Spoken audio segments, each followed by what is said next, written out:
Bismillah, Assalamualaikum warahmatullahi wabarakatuh. Alhamdulillah, wassalatu wassalamu ala rasulillah, amma ba'du. Salam persahabatan dan salam persaudaraan buat semua sahabat dan saudaraku, siapapun kalian dan dimanapun kalian berada. Mohon maaf, live-nya telat ya. Terima kasih karena kalian sudah bersedia menunggu. Ngopi.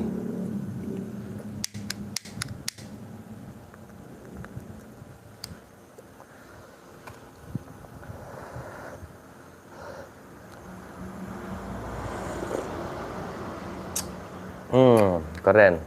Rasanya ngap. Kopinya Arabica Gayo campur Robusta ya. Arabicanya mau habis.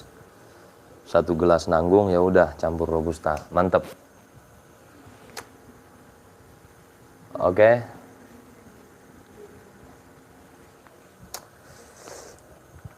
Tangerang hadir ngap, siap. Jawa Tengah siap, oke. Waalaikumsalam buat semuanya ya. Bang, lu botak juga sekarang ya? Iya, sekarang botak. Tuh kan nggak kelihatan rambutnya. Tuh. Nggak kelihatan.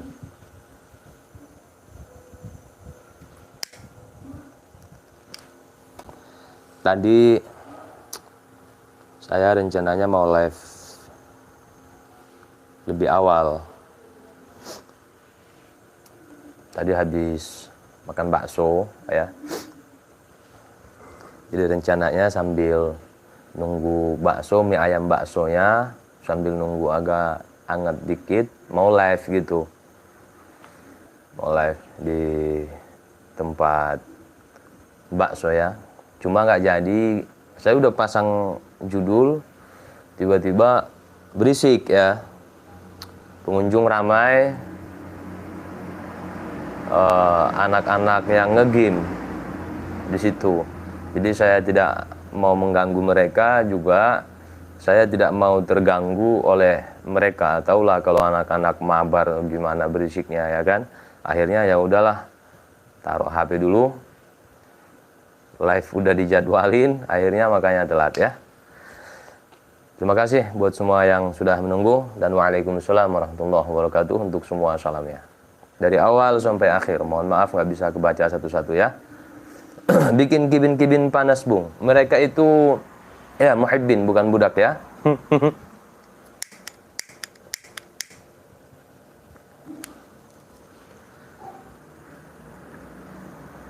Hey Donald Trump ya. Paling kalaupun seandainya si Bahat ya, kalaupun dia berani klarifikasi atau kasih penjelasan, paling bilang kami sengaja bikin bendera Sudan supaya orang-orang banyak komen. Saya sengaja sebut Donald Trump, bukan Joe Biden gitu kan, supaya orang-orang komentar, coba mau seperti apa. Paling gitu ngelesnya, ya kan?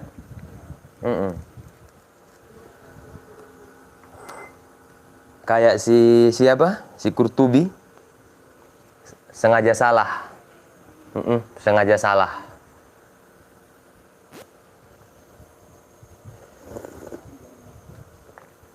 Berangkat ngap? Oh, udah pada berangkat.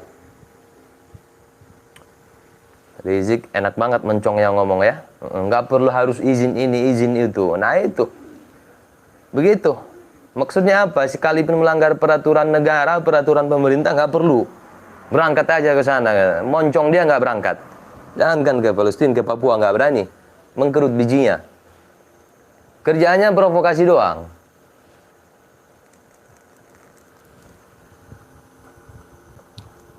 Oke? Pelan-pelan ya. Kita lanjut. Kita tancap gasnya tapi pelan-pelan. Di thumbnail itu, di thumbnail live yang sekarang, di situ saya gundul dan pakai jeruji besi. Sedangkan Bang TIJ di thumbnail itu fotonya gondrong dan tidak ada jeruji besi. Sebenarnya itu terbalik. Kenapa? Saya tidak dendam. Tidak. Harusnya kan thumbnail tersebut saya bikin foto Bang TIJ yang gundul dan asli di penjara. Waalaikumsalam warahmatullahi wabarakatuh. Simba kesayangan. Harusnya seperti itu. Dan saya tidak gundul, harusnya saya bikin. Tapi kenapa saya balik? Dendam, saya tidak dendam. Tapi di sini sakit sampai sekarang. Rambut abang ipar saya harus dipotong, kemudian difoto dan disebarkan di media sosial. Tujuannya untuk mempermalukan. 21 Maret tidak akan terlupakan. Betul, Simba. Jadi, difoto, padahal menurut aturan itu tidak boleh dipublikasi. Dipublikasikan untuk pembunuhan karakter kepada Bang TIJ, pada abang ipar saya. Supaya malu. Supaya ketika keluar dari penjara nanti tidak berani lagi ngoceh. Itu tujuannya. Dan saya sakit hati. Dendam tidak. Saya tidak dendam. Tidak. Akan tetapi perlu kalian ingat baik-baik, saya tidak suruh kalian catat sebagaimana Rizik sering katakan, catat baik-baik saudara, gitu, enggak. Perlu kalian ingat baik-baik. Ingat baik-baik ya. Setiap helai rambut yang terjatuh itu, dan juga gelar buronan yang kalian nisbatkan kepada saya itu, dua hal itu ya. Dari sekian puluh ribu, ratus ribu, bahkan mungkin juta helai rambut yang terjatuh itu, dan saya yang diklaim oleh kalian sebagai buronan ini, dari dua hal tersebut, kami bukan mimpi buruk bagi kalian. Bukan. Tapi kami akan mewujudkan mimpi buruk kalian semua.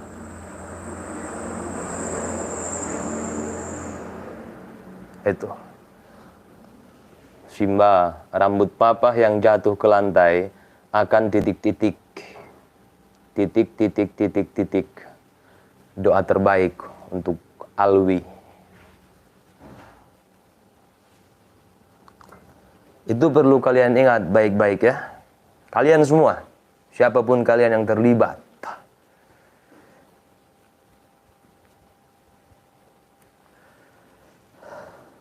Sekecil apapun keterlibatan kalian di situ. Bahkan paling kecil saya kasih contoh. Kalian tidak terlibat secara langsung di situ. Wahai orang-orang yang mengaku nasabnya mulia, akan tetapi kalian tahu siapa di situ yang salah. Kalian tahu kebatilan di pihak mana, tapi kalian diamkan. Kalian tahu yang hak di pihak mana, tapi kalian diam. Kalian terlibat.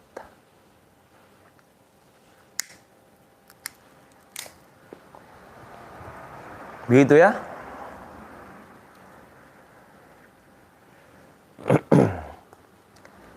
Dan juga perlu kalian ingat baik-baik, bahkan kalau bisa ini saya kasih penyampaian kepada kalian. Kalau bisa kalian laksanakan. Siapapun kalian, hei Bang Alawi, khususnya gerombolan Rizik itu, Alwi, Bahar, gerombolan kalian ya. Robito sampai ngirim pengacara. Iya makanya, semuanya, semua yang terlibat. Kami akan wujudkan mimpi buruk kalian. Khusus untuk kalian yang saya sebutkan tadi, kalian semua secara garis besar,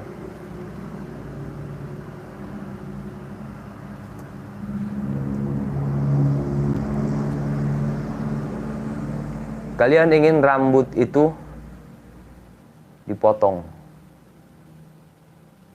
lepas dari kepala Bang TIJ, dan itu sudah terlaksana.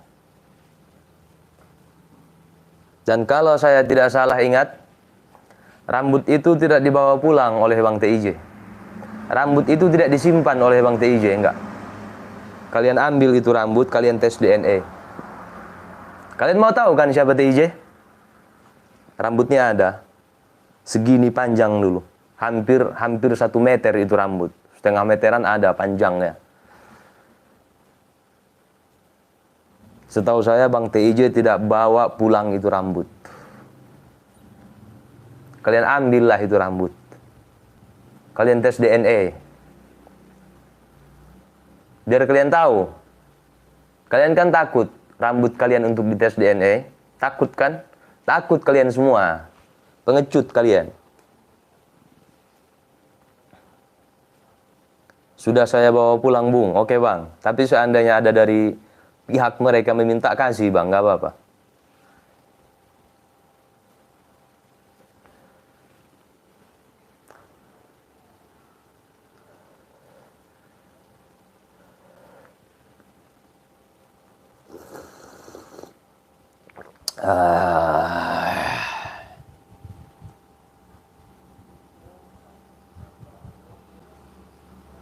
Jadi waktu itu kami sengaja, kami turuti permainan kalian.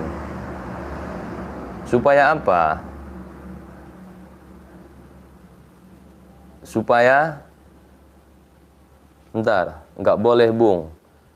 Takut dipakai mereka buat tes DNA, gampang. Rambut asli yang sejenis kan di kepala abang banyak. Kalau ada yang pakai itu tes DNA, cocokkan dong ke rambut abang dan ke rambut dia. Cocok ke siapa? Gampang kan? Nah, supaya apa? Supaya umat tahu siapa kalian. Karena kalau cuma dengan edukasi, dengan bacotan, alhamdulillah berefek juga. Ya. Berefek. Akan tetapi akan lebih dahsyat terang-terangan bagi yang masih ragu-ragu dengan cara seperti ini. Simba, rambut mana Om rambut? Ada. Saya juga ada pegang rambut. Mau dites DNA silahkan. Tapi ingat, saya nggak ngaku-ngaku, nggak ngaku sebagai apapun. Saya Bani Adam. Tapi misal kalian pengen tes DNA rambut yang ada sama saya siap. Siap. Tapi jangan kaget.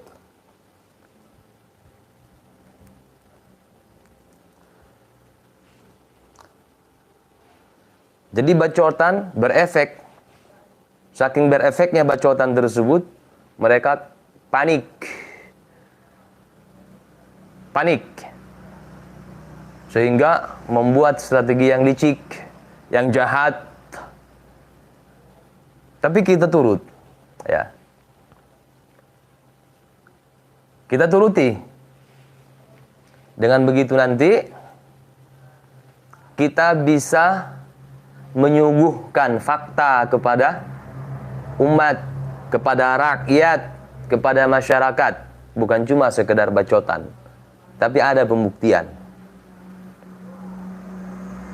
Jadi sebelum tesis Kiai Imaduddin viral, ya,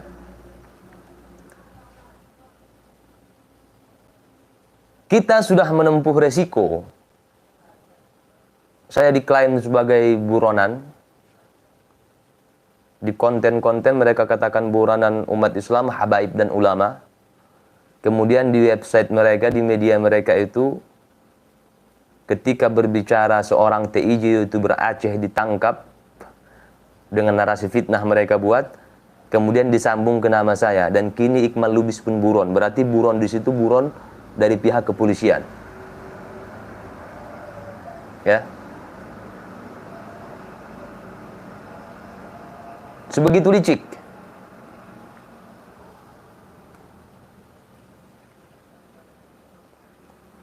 Jadi kami bisa menyuguhkan data itu. Ketika itu belum semua. Jadi kita ambil dari bawah dong pelan-pelan. Dari yang bawah-bawah dulu, yang kecil-kecil dulu. Naik ke atas sedikit, ke atas, menengah. Sampai bermunculan nanti semua. Maknanya di situ apa? Kami tidak percaya mereka cucu Nabi. Tidak percaya. Karena tidak percaya, saya diburu. Rekaman CCTV masih ada. Ada. Kemudian karakter saya dibunuh. Kemudian abang ipar saya dijebloskan ke Polda Aceh.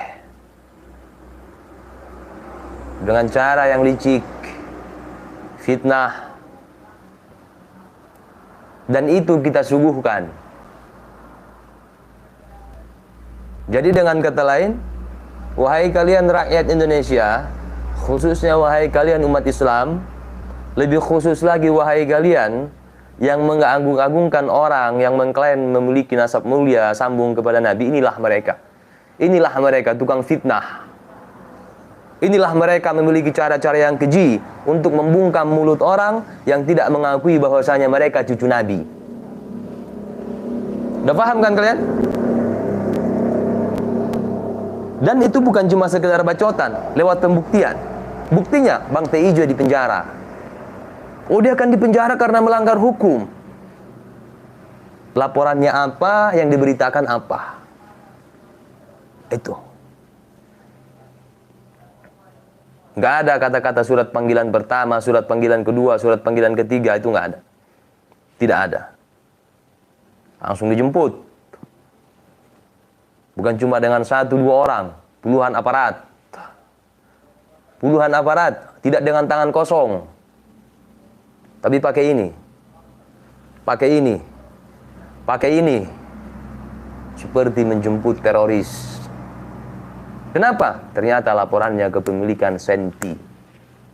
Maukah mereka mengakui itu? Tidak. Dengan kata lain, itulah kelakuan orang yang mengaku cucu Nabi. Laporannya Senpi, lokasinya TKP-nya di Aceh, yang mana Aceh itu daerah konflik dulu.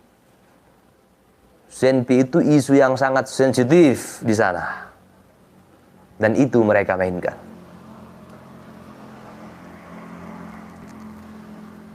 Gerombolan itu, para si Alwi, bukan cuma dia sendiri. Bukan.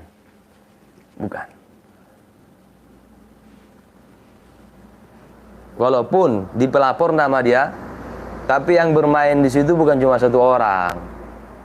Bukan.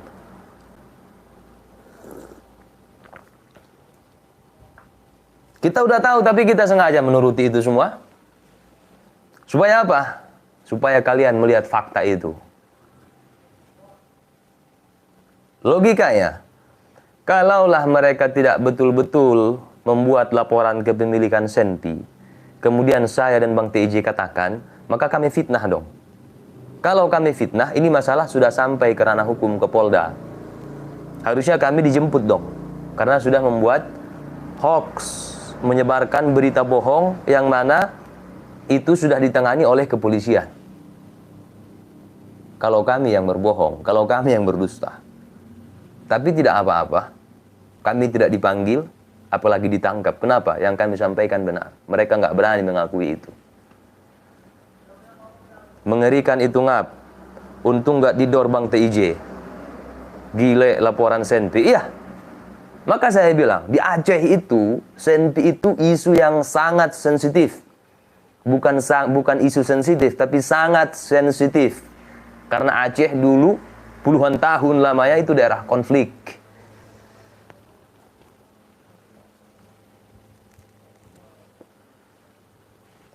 Itu liciknya mereka. Tapi nggak apa-apa, kita turuti.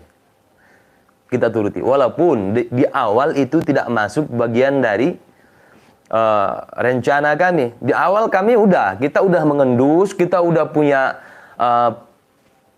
apa sih namanya? Kita udah melihat orang ini siapa sebenarnya, mereka-mereka ini, dan akan kita bongkar pelan-pelan. Tapi itu tidak masuk bagian dari rencana awal. Tidak ada rencananya nanti kita cari cara supaya kita dipenjara, itu tidak ada dalam rencana, itu rencana mereka. Tapi nggak apa-apa, kita turut. Karena masih sejalan, ya. Masih sejalan, masih sesuai dengan rencana awal. Harusnya kalau kalian cerdas, kalian paham dengan beberapa clue yang pernah saya sampaikan, baik ya di depan layar maupun di belakang layar. Itu harusnya kalian paham. Misal, ya, misal ketika Sodik dulu udah udah kewalahan, ya, kemudian muncul gerombolan tersebut mulai membela pelan-pelan. Di situ saya kasih clue. Videonya masih ada, cuma saya lupa di live yang mana. Yang jelas waktu itu live bareng sama Bang TIJ. Di situ saya sampaikan, seandainya Habib Rizik, seandainya Habib Bahar membela mereka ini yang jelas-jelas sudah salah, saya lawan. Itu clue. Tapi kalian tidak paham. Begitu juga clue-clue yang ada di belakang layar, yang nggak akan saya ungkap di sini, karena clue itu di belakang layar saya kasih ke kalian. Tapi apa? Bukan tidak paham. Saya yakin kalian anggap remeh-temeh. Ini hanya bocah kecil, ini hanya anak kemarin sore yang bukan bernasab mulia, kan gitu. Sekarang gimana? Mau clue lagi? Telat. Telat. Sekarang saatnya menekan satu persatu tombol yang sebelumnya kami sudah kasih titik di sini, di sini, di sini, di sini, di sini, di sini. Satu persatu akan meledak. Satu persatu akan mencuak. Itu. Satu persatu. Dan rencana tersebut dipercepat oleh tesis kemunculan Kiai Imaduddin Utsman Al-Bantani. Dipercepat. Dipercepat. Kita udah pasang titik-titik-titik. Di antara titik yang kita pasang itu termasuk dengan merelakan, mengiyakan, menuruti Bang TIJ masuk Polda. Itu termasuk salah satu titik dari sekian banyak titik. Yang mana setelah itu kita akan ledakkan satu persatu. Dan ledakan itu agak cepat sedikit dari perkiraan dengan munculnya Kiai Imaduddin Utsman Al-Bantani. Jadi kalau kalian butuh clue lagi sekarang, baik depan layar maupun belakang layar, kalian telat. Sekarang bukan saatnya masang titik-titik-titik-titik-titik lagi. Tapi pencet satu persatu. Bulan ini pencet ini, bulan depan pencet itu, bulan depannya lagi pencet ini. Mencuak satu persatu. Entah ia pengewean kalian. Kayak si Toha bin Yahya. Satu persatu. Ya.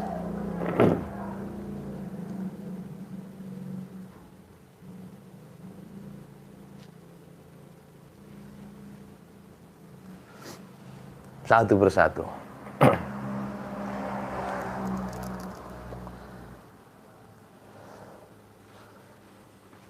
Yang lucu guys gini ya. Waktu itu karena mereka pikir begitu TIJ nanti bebas, aman udah, gak akan berani lagi.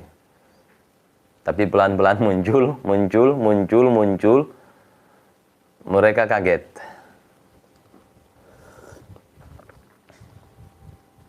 Mereka kaget. Belum menyesal. Belum. Kaget, kemudian nyari cara lagi. Coba dulu lewat komentar-komentar, lewat framing-framing. Muncul waktu itu narasi TIJ buzzer setelah keluar dari Polda. Seolah-olah Waktu Bang TIJ 20 hari di Polda, didatangi oleh pihak rezim, diminta untuk menyerang habaib. Kurang lebihnya begitu. Ketika itu ya. Padahal waktu itu Kapolda Aceh itu Ba'alawi. Ba'alawi ketika itu, kalau sekarang setahu saya bukan, udah ganti.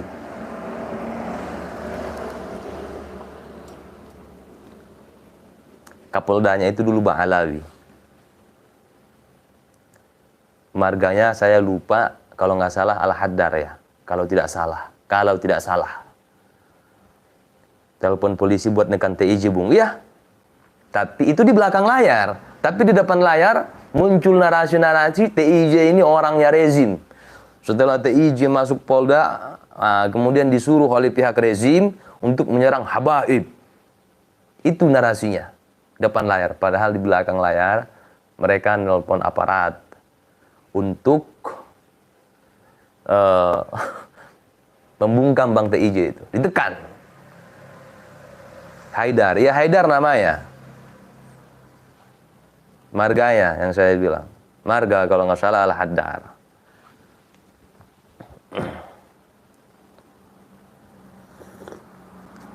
Intinya Bang Alawi. Kapoldanya itu Bang Alawi. Jadi bagaimana bisa Bang TIJ masuk ke Polda atas kasus fitnah. Kemudian setelah keluar dari Polda, muncul narasi TIJ itu ketika di Polda didatangi oleh orang-orang rezim, diminta untuk menyerang habaib. Bagaimana mungkin sedangkan Kapoldanya sendiri Habib. Sedangkan Kapoldanya sendiri Ba'alawi. Bagaimana mungkin? Kami tidak katakan kalau mereka bersekongkol dengan Kapoldanya karena sesama Ba'alawi, enggak. Kami enggak katakan seperti itu. Enggak. Kami tidak katakan seperti itu. Justru mereka yang membuat framing, kalau kita buzzer khususnya Bang TIJ setelah keluar dari Polda. Jadi seolah-olah di Polda itu didatangin oleh pihak rezim ya, entah siapapun itu yang mendatangi Bang TIJ kemudian diminta untuk menyerang Ba'alawi. Sedangkan Kapoldanya sendiri Ba'alawi.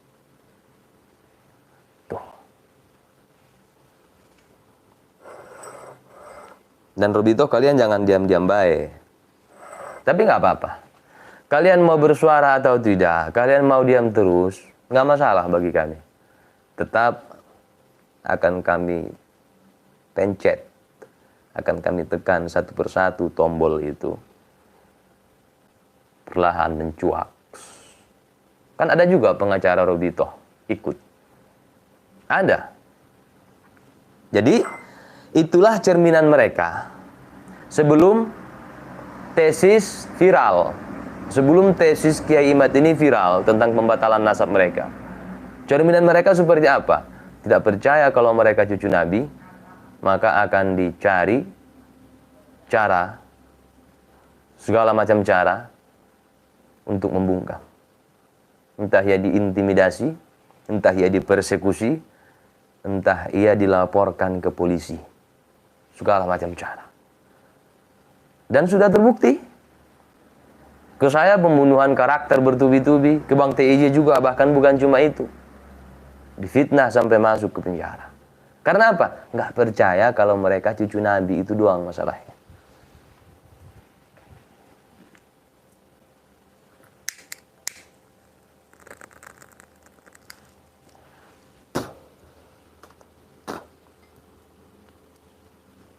Jadi kita mainkan santuy ya. Kita tidak langsung ke puncak. Pelan-pelan dari bawah, dari yang kecil-kecil dulu. Dan kita pastikan yang kecil-kecil ini nanti yang bakal kita kepret duluan ini, kita cuakskan duluan yang kecil ini, nggak akan bisa ngapa-ngapa. Nggak akan bisa ngebantah. Sehingga atasannya pun ikut. Konco-konconya, gerombolannya, CS-CS-nya ikut ngebantu dia, bahkan yang lebih tinggi magomnya dikit akan ikut. Nah, sehingga semuanya terseret sampai Robitohnya.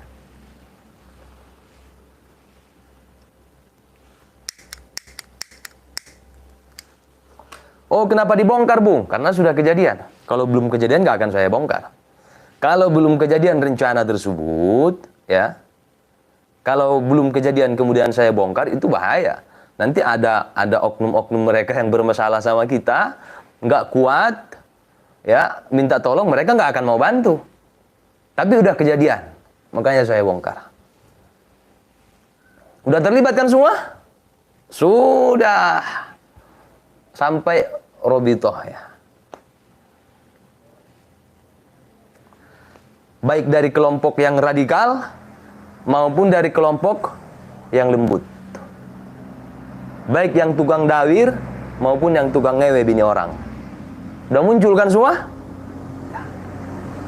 Jadi nggak apa-apa dibongkar. Begitu cara berstrategi, wahai orang-orang mulia. Udah paham kalian?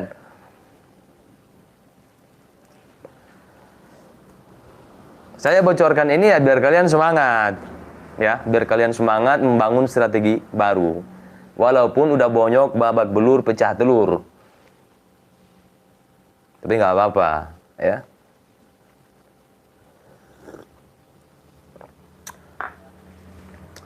Ada tadi komen panjang, bentar ya, saya cari dulu ya. Pak Muhammad Ridho kalau nggak salah. Mohon maaf tadi kelewat.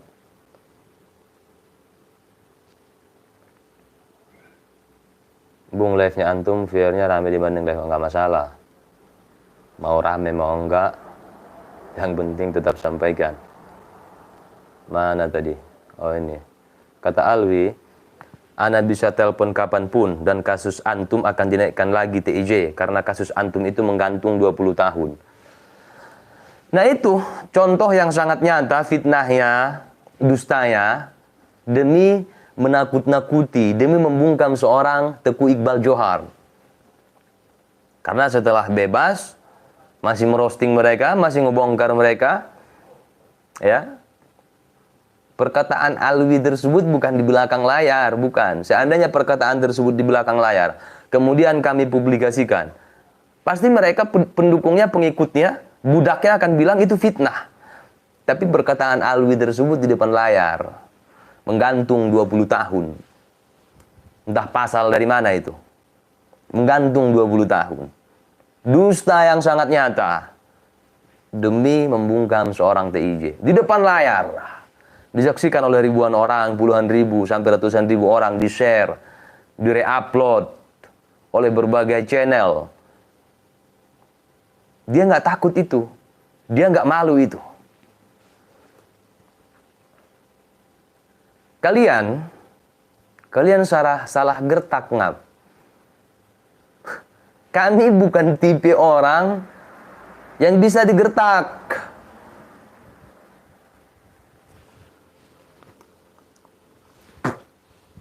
Bukan. Kalian salah gertak orang. Dan begini guys ya. Ini saya kaitkan dikit dengan rezim yang selama ini mereka keluarkan. Rezim zalim, anti habaib, dan ulama. Kurang lebihnya itu kan narasi dari kelompok itu kepada rezim. Rezim zalim, rezim zalim, anti habaib, anti ulama. Kemudian Iji dan Lubis sudah menjadi buzzer.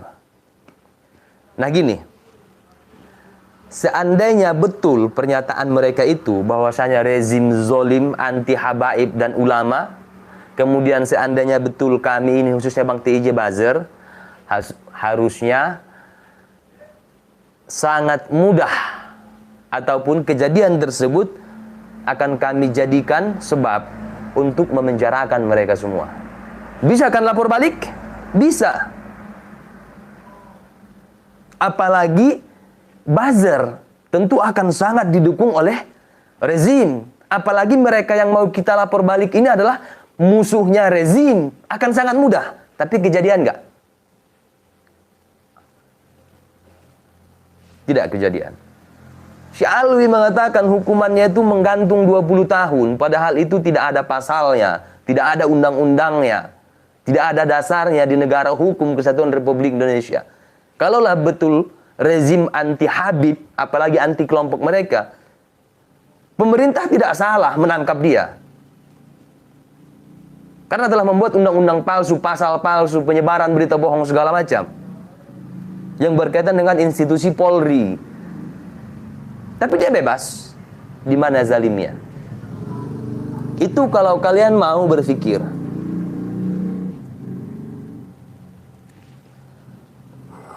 Terang-terangan depan layar ketika live menggertak, menakut-nakuti Bang TIJ, mengatakan kapan saja kasusnya bisa dinaikkan lagi, TIJ bisa dijemput, dijeblosin lagi ke penjara. Karena itu hukumannya menggantung 20 tahun katanya. Terang-terangan. Dan sampai sini kita bisa menilai menjadi budak itu perjuangannya berat. Walaupun sudah jelas-jelas junjungannya melakukan kesalahan, fitnah, dusta segala macam, tetap harus tutup telinga dan tutup mata dari itu semua. Kalau di belakang layar dia mengatakan itu, maka mereka akan bilang itu fitnah. Ini depan layar. Coba budak mau bilang apa tentang hal itu, dusta si Alwi tersebut? Mau bilang apa? Mereka sendiri menyaksikan dengan mata mereka, mendengarkan dengan telinga mereka. Tapi mereka tidak boleh menyalahkan junjungan mereka. Berat jadi budak, ngap. Berat. Jadi hargai budak, walaupun nggak ada harganya. Mana tadi komennya? Muhammad Ridho, berawal dari Bung Lubis membacakan komen soal Rubitoh. Kemudian mereka framing Bung Lubis dengan fitnah keji dan memotong video. Dan hasilnya sekarang Rubitoh rungkat ngap. Ya. Itu belum. Itu bukan titik awal sebenarnya. Itu bukan titik awal. Titik awal. Karena sebelumnya kita sudah ada konflik dengan mereka. Kebusukan-kebusukan mereka kita bongkar, pendawirannya, penipuan segala macam, uang donasi yang disunat segala macam. Nah, mereka nggak bisa untuk ngebantah. Tambah lagi si Odik, si babi tanah, segala macam itu masalah fulus yang kita bongkar.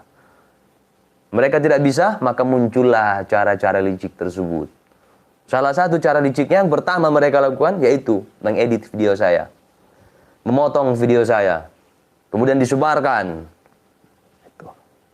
Itu langkah pertama mereka dulu.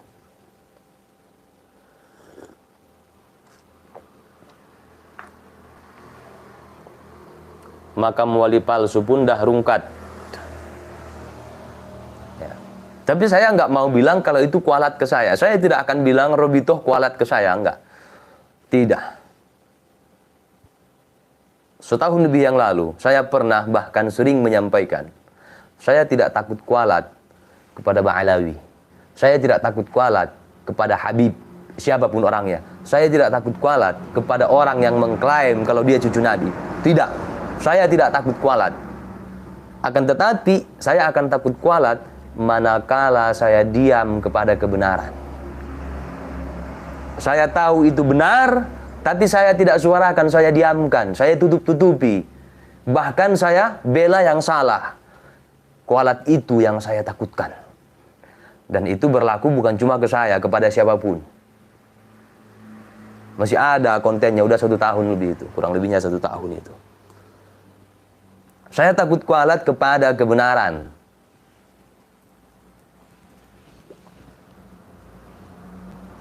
Dan itu berlaku bagi siapapun itu.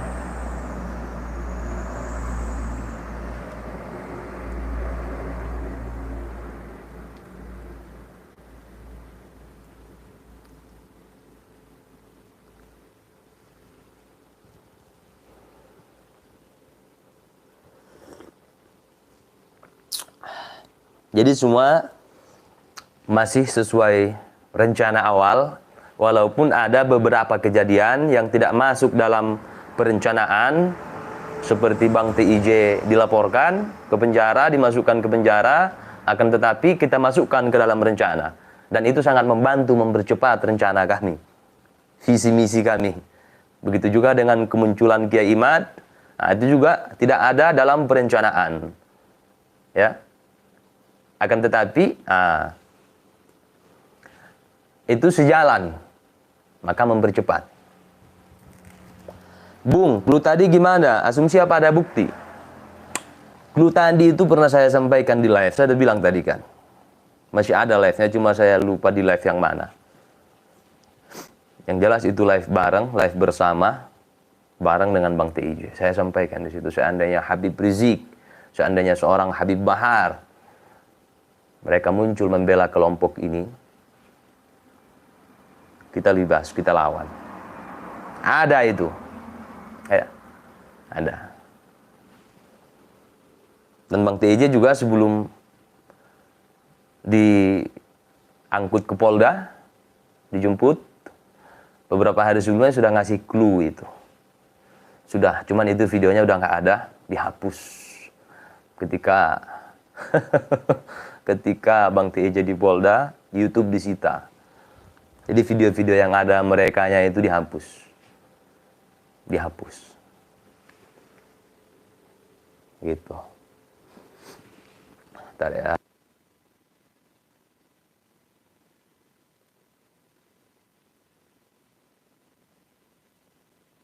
Cai Boncai, Bung Lubis, letakkan senjatamu, menyerah. Oh, itu si Kondor, ya, Aventador ya.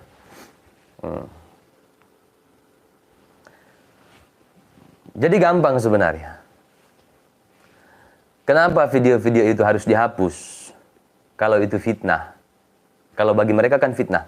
Nah, misal ada orang memfitnah saya, ya udah saya biarkan. Toh itu fitnah. Yang berdosa dia, yang berpahala saya kan. Atau yang lagi sekarang musim. Merungkatkan channel. Ya. Itu merungkatkan channel, itu bukti kepanikan. Itu bukti ketakutan. Itu persekusi, intimidasi online itu.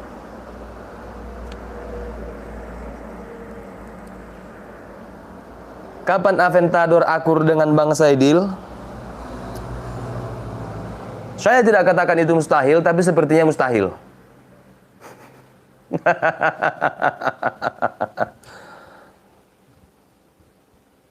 Itu.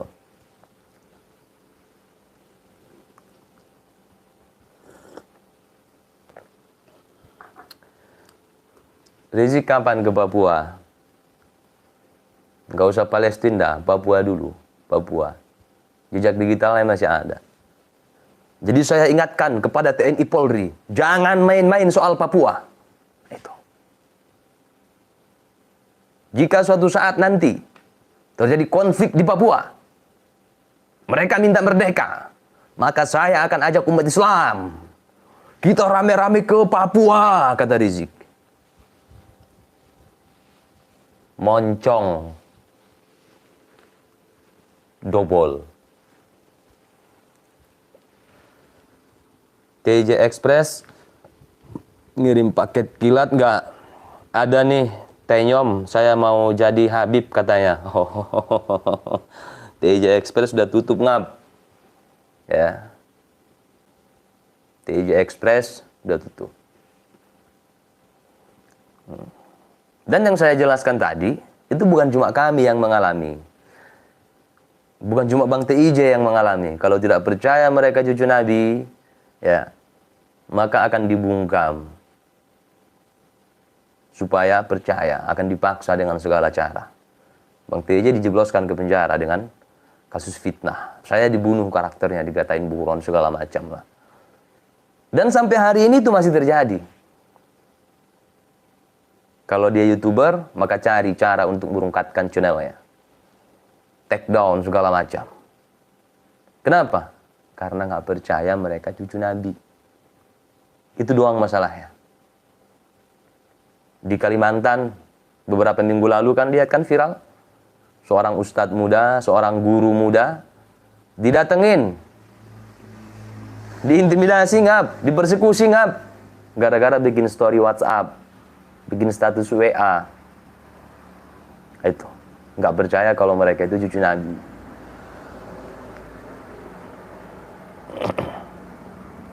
Makanya TJ Bungkam sekarang nggak berani lagi bahas mereka. Iya, abang nggak bahas mereka, tapi pijak-pijak patang leher mereka lewat omongan.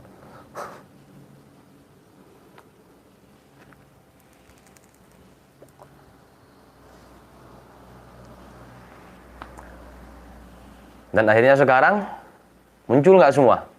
Muncul. Bahkan kesayanganku pun udah muncul di komentar. Entah bagian ronsen makam, entah ya yang bagian lembut, bagian dawir, bagian tukang ngewe bini orang. Itu kelihatan semua sekarang.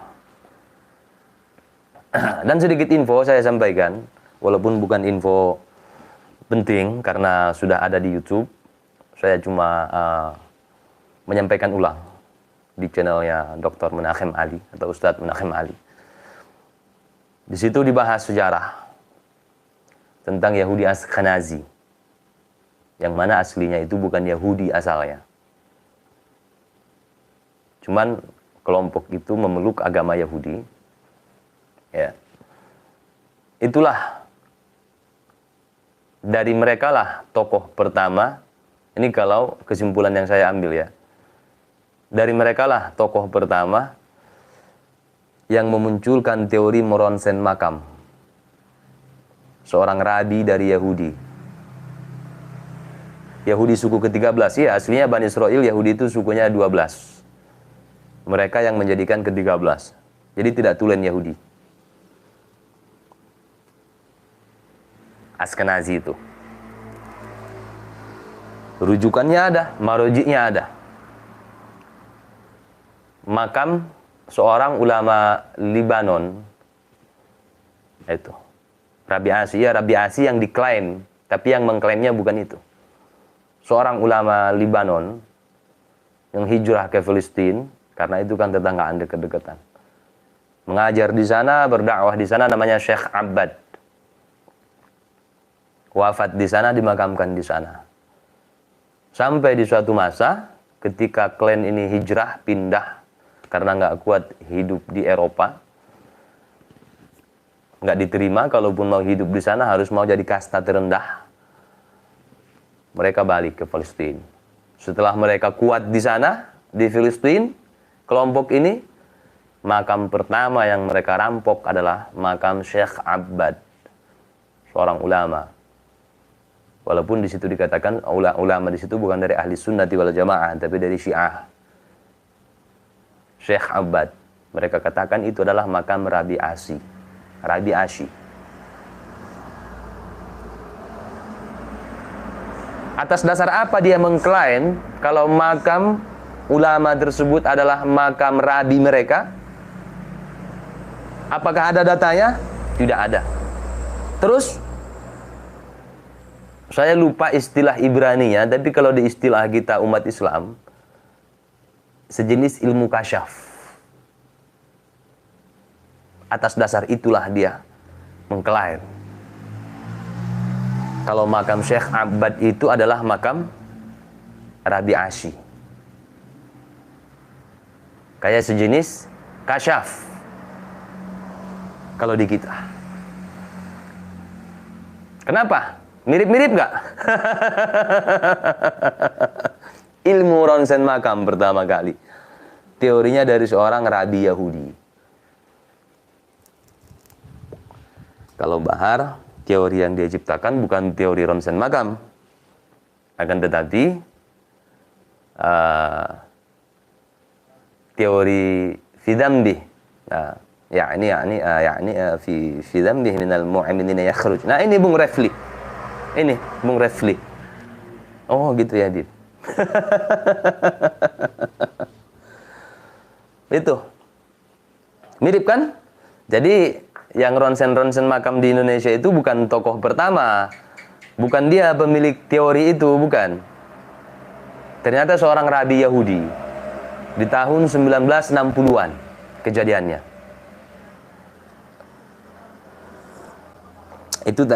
Itu teori dari seorang rabi Yahudi Ashkenazi. Dan saya sarankan kepada kalian pemilik podcast-podcast besar yang mengangkat isu Filistin sekarang, daripada mengundang narasumber yang nggak jelas, silahkan kalian undang Al-Ustaz Dr. Menachem Ali untuk ngebongkar sejarah itu semua. Karena beliau kebetulan itu termasuk bidangnya kalau masalah sejarahnya ya. Itu sangat luar biasa. Ada maroji'nya. Referensi-referensinya dimunculkan.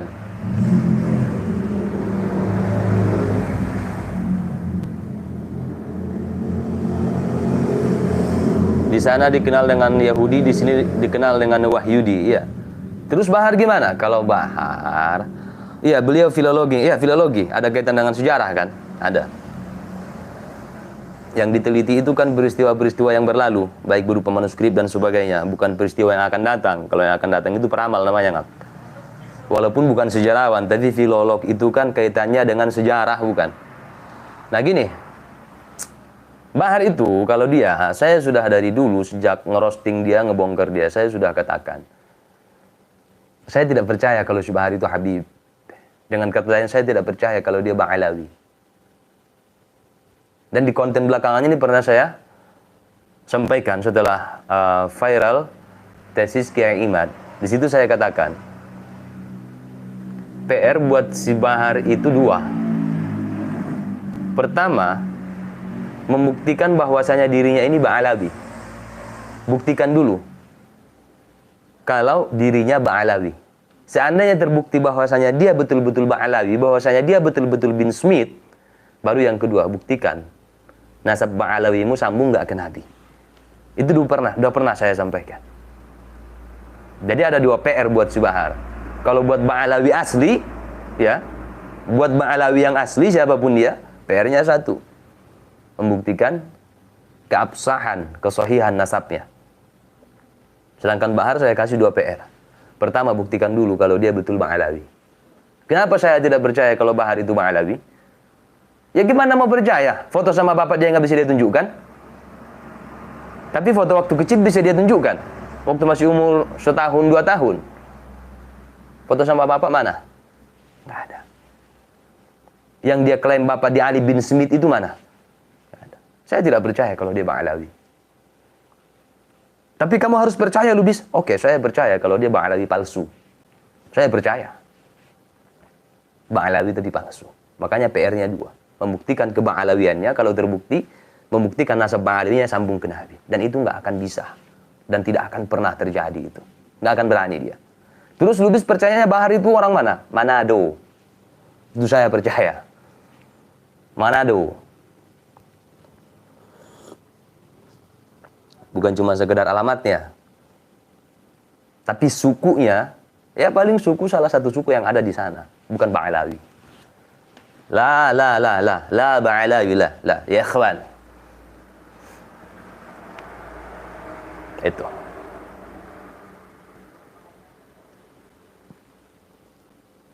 Kalau benar si Bahar itu Ba'alawi, tidak mungkin si Bahar ngomong, ana dikhianati habaib, ana ditusuk dari belakang oleh habaib. Ya iya. Kalau satu klaim nggak akan mungkin. Tidak akan mungkin. Dan dia akan bisa menunjukkan foto keluarganya. Ingat, foto. Sampai sekarang dia nggak bisa buktikan. Kita nggak minta manuskrip, enggak. Itu aja untuk membuktikan dirinya Ba'alawi, cukup munculkan foto keluarga. Yang di situ ada bapaknya yang dia klaim sebagai Ali bin Smith. Kemudian ada emaknya yang mengkungfu kepalanya itu. Bukan perempuan lain, emaknya harus itu.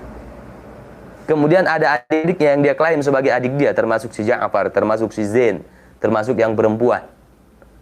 Coba, foto keluarga itu ada nggak? Nggak akan ada. Tidak akan ada.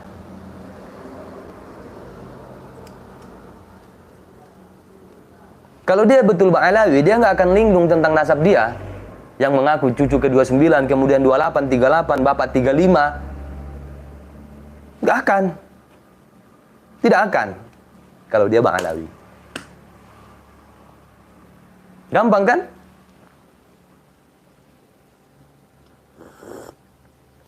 Alhamdulillah. Habib Rizik, Habib Rizik idolane NU.